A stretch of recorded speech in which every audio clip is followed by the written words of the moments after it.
Pagpasok pa lamang po ng January pero may buena mano na agad. Buti nga nakapagpiyansa. Kung hindi nakapagpiyansa, di baka nabulok sa bilangguan. Alam niyo po ba mga kababayan na may isang general kanina ang naaresto dahil po mga kababayan sa kasong inciting to sedition at saka po rebellion. So ngayon, kaya pala kanina nang gagalaite itong si Topacio kasi yung kanyang kliyente naaresto po pala. Ano po ito, i-play po natin. Inaresto sa NAIA si retired Air Force Major General Romeo Poquis pagdating nito sa bansa. Kaugnay ito sa kasong inciting to sedition at rebellion Ito pala si Poquis. na isinampa laban sa kanya. Humingi tayo ng update sa linya ng telepono kay Mon Gualvez. Mon, kumusta? Anong update dyan? Nikki, nakaposas na lumabas mula sa NAIA Terminal 3 si retired Major General Romeo Poquis. Yan ay matapos nga siyang arestuhin ng mga tauhan ng Philippine National Police paglapag ng flight nito galing Bangkok, Thailand. Kaugnay sa mga kasong inciting to sedition at inciting to rebellion ang mga kinakaharap ni Poquis. Nag-ugat ito sa ginawang anti-corruption protest sa People Power Monument ng grupong United People's Initiative na pinamumunuan ng dating opisyal ng Philippine Air Force. Okay guys, sa mga hindi pa nakakapag-like, like po sana natin yung ating live streaming. Maraming salamat po sa inyo ha. Yan ay matapos nilang magsalita umano laban sa pamahalaan at hikayati ng puwersa ng militar na bawiin ang suporta kay Pangulong Bongbong Marcos. Alam niyo mga kababayan, kaya po kasi siya inaresto kasi nga unang-una siya po ay nanghihikayat ng kaguluhan at paglaban po sa gobyerno. Yung sinasabi nilang malayang pamamahayag, kalokohan yan. Hindi po matatawag na malayang pamamahayag yung nanghihikayat ka na nasuwagin ng taong bayan ng walang dahilan ang gobyerno na itinayo ng mamamayang Pilipino. Di mo ba mga kababayan, hindi masasabing malayang pamamahayag yan. Talagang nagpapasimula ka ng kaguluhan. Kaya nga yung panghihikayat ng kaguluhan mga kababayan at paglaban sa gobyerno ni General Poquis, talagang mga kababayan, hindi po talaga katanggap-tanggap yan. Kaya nga kung tutusin, dapat talaga makulong siya Kasi unang-una yung ginawa niya, inciting to sedition at saka po rebellion at hindi po masasabi na kaya po siya inaresto ay dahil po ginigipit siya. Maliwanag mga kababayan na siya po ay may nalabag. Ano po, wag naman sana, doon sa mga DD-shit, wag kayo maging ipokrito. Tayo lang, wag kayo magpaka-ipokrito. Alam natin ang katotohanan na paglabag sa batas itong pananawagan ni General Poquis na tawag dito, nalabanan ang gobyerno at hikayatin ng ating mga kasundaluhan na suwagin ang gobyerno. Diba mga kababayan? Anyway, tuloy pa natin. Giit ng mga abogado ni Poquis na sina Attorney Ferdinand Topacio at Attorney Virgilio Garcia. Ay, Princess Paris, live ito, hindi ito tape. Tila napuntirya raw ang mga kritiko ng pamahalaan. Tanong pa nila, bakit imbis na malalaking isda na siyang sangkot sa malawakang katiwalian sa pamahalaan ang naaresto, inuna nila ang mga tumutulig sa laban dito. Sandali pang nagkaroon ng komosyon sa labas ng gate itong terminal dahil hindi pinayagang pumasok at makausap man lamang ng kanyang mga abogado si Poquis. Agad ibinyahe ang retiradong general sa Camp Crame kung saan ipoproseso naman ang kanyang pagkulong. Sabi ni Ma'am Dolly Babes, ipinost pa niya ang pagkaka-aresto niya pero mukhang proud pero tensyonado. Kaya nga alam niyo ko kung presidente talagang lahat ng kritiko ko papakulong ko joke lang. Joke lang mga kababayan. Kung ako presidente Pero paniniguro ng kanyang kampo, nakatakda rin silang magbayad ng piyansa para sa samantalang paglaya ni Poquis. Nikki, balik sa'yo. Yan ang express report ni Mon Gualvez. Kaya pala kanina, di ba, na-arresto si Poquis dyan po sa may terminal mga kababayan. Sa may NAIA, pagkagaling daw po ng Bangkok. So ngayon mga kababayan, ito po pala yung mga naging kaganapan. Kaya pala nagwawala itong si Meltran at saka itong si Topacio. Kasi nga, syempre mga kababayan, ikaw ba naman maaresto yung kliyente mo? Paano na yung sisingilin mo kung sakasakali? Natin ang proseso! Ikaw galit na galit si Meltran, no? Mismong lumalabag sa batas! Dapat marinig nyo, maintindihan nyo, sinasabi namin! Hindi ito optional. Karapatan ito. Hindi po ito pakiusap. May exit sa kabila. We are not requesting. We are demanding. Lawyer lang naman, kailangan lang siya kausapin ng lawyer para walang gulo. General na yan. Doon hindi nadaan eh. Yan, mga kababayan, hindi tumutupad sa batas. Eric sir, any comment sir? Hindi talaga pinakausap sa inyo yung kliyente. Saka ngayon lang ako nakakita kasi mga kababayan, di ba ang pagkakaalam ko kapag ka naaresto o inaaresto yung isang tao, yan ang abogado, doon na yan sa prosinto kakausapin yung kanyang kliyente. Yun ang pagkakaalam ko mga kababayan ha. Alam ko pagka nasa custody na ng ating mga kapulisan, halimbawa na ando na sa presinto o kung saan man na departamento napunta yung kanyang kliyente like sa NBI o kaya dito sa mismong presinto ng ating mga kapulisan, alam ko doon na po yan kakausapin ng kanyang abogado. Hindi po kasi pwede ata yung actual. Pakitama na lamang po ko ha. Ano naman natin? Nakita nyo naman eh. Gusto namin kausapin man lang sandali. Hindi kami pinagbigyan. Grabe, oh. Ayaw nyo doon sa iba'y dinaan. Ayak na oh. What's your next action sir kapag ganito? Pupunta kami sa krame. Okay. And Hindi then, pwede yan. At irereklamo namin ito. We will not let this pass kasi kung dating general, ginaganito nila, ano pa kaya yung pangkaraniwang mga mamamayan? Kita-kita po. Hindi kasi may warrant of Paris ata siya, mga kababayan. Alam nyo kaya siya ay inaresto kasi may kaso po siya na inciting to sedition at rebellion mga kababayan. Kaya po siya inaresto ha kasi baka akala ng mga kababayang Pilipino natin, eto yung mga didisit dyan na hindi nakikinig ng maayos. Baka akala ninyo walang kaso basta lang inaresto. Baka akala nyo paglabag lang sa malayang pamamahayag yung dahilan kung bakit inaresto etong si General Pokis. Mga kababayan, baka akala nila ganun lang. Mabigat po yung kaso niya. Buti nga available pa eh. Diba? Kasi mga kababayan, yung kaso po niya ay inciting to sedition at saka po rebellion. Baka po hindi alam. Ano po, baka hindi alam ng mga kababayan natin. Kasi ako nagtataka ako eh. Meron akong mga friend mga kababayan na makadidisit din naman.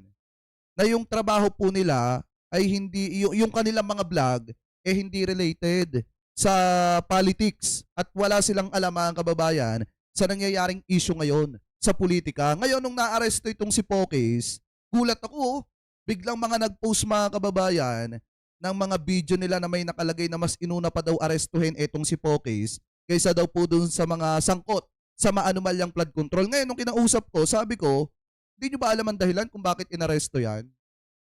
Hindi nila alam ang dahilan mga kababayan. Akala nila ginigipit lang itong si Pokis. Hindi nila alam na may kasong inciting to sedition ito pong si Pokis mga kababayan at rebellion. Hindi nila alam yan. Kaya nga doon sa iba, sana yung mga didiset, huwag kayong maging mangmang. Diba? Matutong alamin nyo muna yung dahilan kung bakit siya inaresto. Kasi pag nakinig kayo kay Topacio, nako. Tayo sa krame. Sir, are you expecting na may posibleng ganitong mangyari? Hindi eh. Nagulat kami. Akala namin may decent elements yun. Krame na lang, krame. Natin ang proseso. Ngayon mga kababayan, ito, di ba nakapagpiyansa itong si Pokis. Ayan, tinanong siya dito kung ano ba yung nangyari. At ang ayon po sa kanya, ayon dito kay retired General Pokis, kinwestiyon daw po niya yung inihaing reklamo laban sa kanya. At sinasabi niya mga kababayan na political persecution na naman dating gawin ng mga DD-shit. Ay, shoutout po kay Ma'am Eileen Drenona at saka kay Ma'am Dolly Babes. At saka kay Kuya Giner de la Cruz. General, ano lang ho ang inyong reaksyon ngayon na nakapag-bail na po Okay, kayo after the long day that you had? Okay naman dahil sumusunod naman tayo sa proseso, no? At gusto nating harapin itong lahat ng mga charges na ito.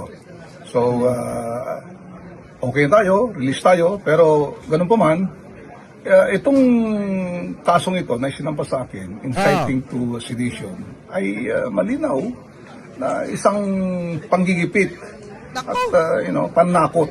Hindi lamang sa akin, pati yung mga ibang kababayan natin na nagpapahayag ng mga damdamin dito sa matinding korupsyon sa ating. Alam nyo mga kababayan, walang problema na magpahayag ng damdamin kayo. Okay nga lang sa presidente kahit tinatawag nyo siyang bangag eh. Hindi naman kayo tinitira. Hindi kayo tawag dito. Walang ginagawa sa inyo. Ang administrasyon ni PBBM kahit tawagin nyo ng paulit-ulit na bangag nang wala namang basihan ano po, hindi kayo pinapansin ng presidente. Pero, ang masakit kasi dito, yung ginawa kasi ni General Pokis, mga kababayan, nakakapagdulot na ng isang panawagan na talagang nakakapanghikayat sa mga tao, sa mga kababayan Pilipino natin na labanan ng gobyerno. At hindi lang basta mamamayan yung hinihikayat niya, kung hindi pati yung ating mga kasundaluhan ay hinihikayat din po niya. Alam nyo, walang problema na magpahayag kayo ng inyong mga saloobin. Pero kapag lumalampas na po yun sa hangganan, mukhang mali na po. Mga kababayan, at alam naman po natin pare-parehas na may kakaharapin po talagang kaso o kaparusahan ang mga tao na sumusobra na. Bayan. Yun lang. Anong aasahan ho sa inyo? I mean, after this one, will you still speak up?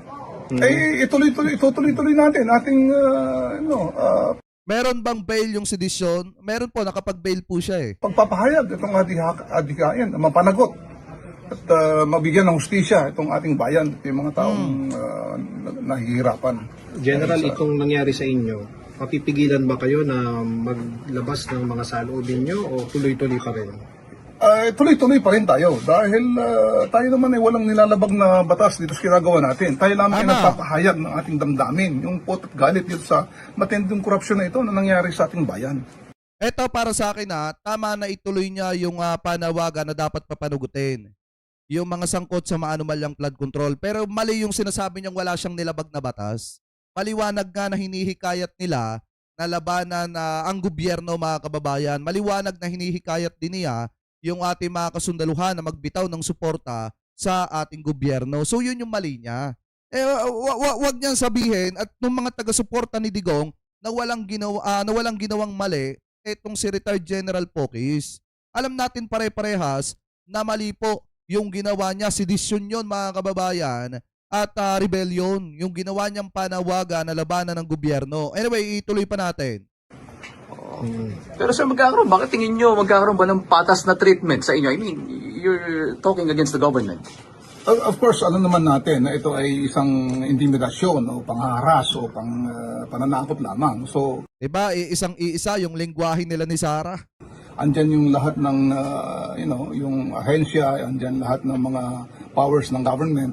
Pero ako'y naniniwala na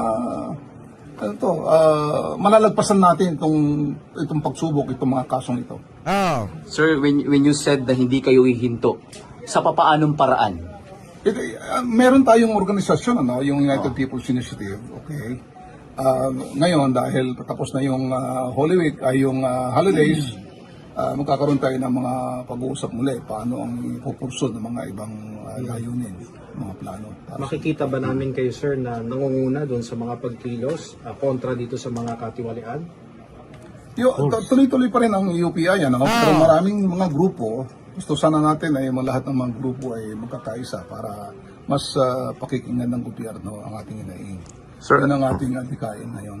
Anong mensahe nyo sa pamahalaan, General? Ang pamahalaan ay, again, matagal na ito, 5 buwan na, panagutin, ikulong. Mali ang kinakasuhan, kami ang kinakasuhan, mga nagsasabi totoo Dapat ang kinakasuhan, kinukulong, yung mga nagnanakaw ng bilyon-bilyon, mga trilyon-trilyon. Hindi itong tulad ko na mga taong bayan na nagsasabi lamang ng hinaing, ng dami dahil sa mga corruption na ito. Sir, pasitado sa mga tropa natin sa PNP, pero tingin nyo ba, you were treated fairly kanina nung inaresto kayo? Hindi, yung PNP naman naintindihan ko yan. Mga kapwa rin natin, mga sundaan, mga policeman yan, naintindihan natin ang dami nila, naintindihan natin ang trabaho nila. So, sila ay sumusunod sa kanilang tungkulin. Pero, alam ko, nararamdaman natin, yung ano yung nararamdaman natin ng kapulisan. Iiyak na. Pero I mean, ang nabanggit ni Attorney Topacio is pinag-aaralan kung magkakaroon ng administrative or criminal complaint sa kanila. Dahil nga kanina nung tinatawag kayo, gusto nilang lumapit sa inyo, hindi sila pinalapit. Yun ang sinasabi ng ating lawyers. Kasi karapatan ko yun bilang isang akusado. Although binasahan ako ng Miranda rights kanina, nakalagay doon sa Miranda rights na yun na ako ay may karapatan na magkaroon ng legal advice sa ating mga lawyers. Unfortunately kanina, hindi nga pinayagan yung mga lawyers na lumapit sa akin para mabigyan ako ng advice. Yun lang ang issue doon. Alright. Two things. Yes, sir, go ahead.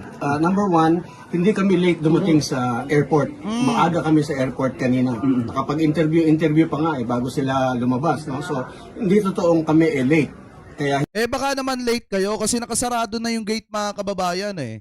Baka nga naman talagang late. Itong mga abogado ni retired General Pokis mga kababayan. Alam naman po talaga natin na itong si Topacio minsan mga kababayan talaga sala na rin po sa mga eksena. Ngayon, alam din naman natin na wala silang sasabihin na maganda pagka-gobyerno na ang pinag-uusapan dahil nga, unang-una, alam naman po natin yung agenda po talaga nila kung bakit lumampas nga po sila sa boundaries ng malayang pamamahayag. Alam natin na may kaso, ito pong si General Pokis na inciting to sedition at rebellion mga kababayan kaya po siya inaresto. Ang maganda nga lang dito, tama at wasto yung naging pag-aresto sa kanya, binasahan siya ng Miranda rights. So ngayon, hindi siya ginipit. Talagang nakasuhan lang siya mga kababayan dahil nga sumusobra na po sila. hindi kami pinagbigyan na kausapin yung aming kliyente. Number two, hindi nagsasalita kami laban sa gobyerno katulad doon sa question kanina, no, invitation. Wala kaming sinasabi laban sa gobyerno. Ang sinasabi namin, panagutin yung mga nagnakaw. Panagutin yung mga may kasalanan. Gusto namin ng hustisya dun sa mga namatayan. Dahil sa baha, sa mga flood control na hindi natuloy, maraming namatay. So yun ang sinasabi namin, hindi namin kinakalaban ng pamahalaan. Wala kami sinasabi anything against the government. Wala daw sinabi mga kababayan. Kayo ba? Naniniwala ba kayo? Walang sinabi. Etong si Pokis na laban sa gobyerno. Parang iba yung narinig ko nung nakaraan. Alam ko mga kababayan, kaya nga may kaso sa kanya kasi nga bukod sa taong bayan, hinihikayat din daw niya, di umano yung mga kasundalahan natin na magbitaw ng pagsuporta sa ating gobyerno. So maliwanag na nagsisinungaling. Ito pong si General Pokis mga kababayan at ito pong kanyang abogado na kasama po niya. So ngayon, mga kababayan, ito yung isang patunay na kapapasok pa lamang po ng taong 2026 pero meron na agad na sampulan. Swerte nga lang nito kasi nakapagpiyansa. Kasi may bail yung kaso na kinakaharap niya. Pero kung walang bail mga kababayan, talagang laglag ito. Talagang makukulong ito. Sa totoo lang mga kababayan. Kasi nga, gaya nga ng ulit-ulit nating sinasabi, may kaso po siya kaya po siya inaresto. So kayo, mga kababayan, ano po ang masasabi ninyo hingil po dyan sa issue po na yan na tinalakay po natin? Ano po ang komento ninyo hingil po dito sa pagkaka-arestong ito kay General Pokis mga kababayan? Na kung saan, sinasabi niya na hindi daw po sila lumalaban sa gobyerno, pero ang katotohanan po talaga dyan, may mga nasabi sila na talagang nakakapanghikayat ng kaguluhan at nakakapanghikayat sa mamamayan para lumaban sa ating gobyerno. So comment below na lamang po kung ano po masasabi nyo hingil po dyan.